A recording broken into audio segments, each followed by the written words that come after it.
je trouve ça passionnant. Ça devrait être de toute façon enseigné même dans les écoles primaires. Mhm. On est complètement finalement handicapé de la communication, on s'en rend compte.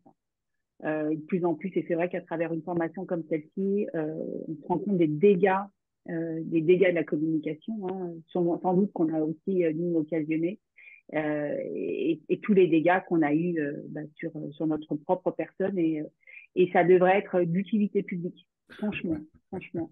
Merci Olivier, c'était non non, il y a toujours autant de bienveillance entre tout le monde, on est extrêmement à l'aise, et tu mènes ça rondement, et c'est euh, ça devrait être obligatoire. Avant les maths, ça devrait être obligatoire. Vraiment, encore bravo, et merci à tout le monde pour votre participation, votre gentillesse, votre bienveillance. J'ai adoré. Merci, merci, merci.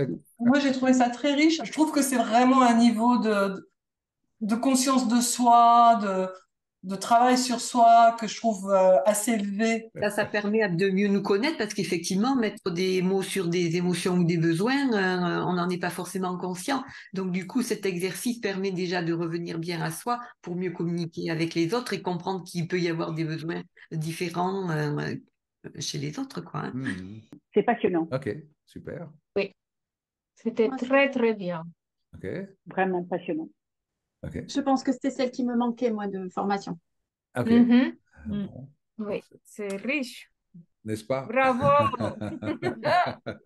Je trouve magnifique et en plus, j'ai constaté qu'avoir ces outils de communication, eh bien, là, ça fait chuter le stress. Et quand le stress chute, c'est fantastique, c'est génial, c'est un cadeau vraiment magnifique. À force d'utiliser 3 millions d'outils de communication, des fois, je me demande qu'est devenue ma spontanéité, Il en n'y en fait. a pas 3 millions.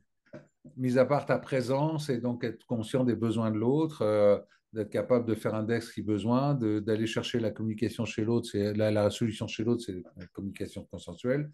Voilà, et puis d'avoir une intention bien posée au début. Et après, c'est au contraire, je suis plus dans l'outil, je suis juste dans la posture. Après, c'est plus une posture parce que je me suis préfrontalisé avant. Je suis bien conscient de tous les outils que je peux utiliser. Il n'y en a pas tant que ça. Et du coup, voilà. Après, il faut juste que je me rappelle. Si je dois parler en public, il faut que je me rappelle que je dois m'écouter parler. S'il y a un conflit, il faut que j'ai le réflexe d'aller utiliser le desk ou d'aller faire un cadran d'Hoffman, peut-être pour mieux comprendre l'un et l'autre comment ça fonctionne. Il n'y en a pas tant que ça. Et c'est une posture assez naturelle. En tout cas, moi, je la pratique couramment. C'est une posture assez naturelle.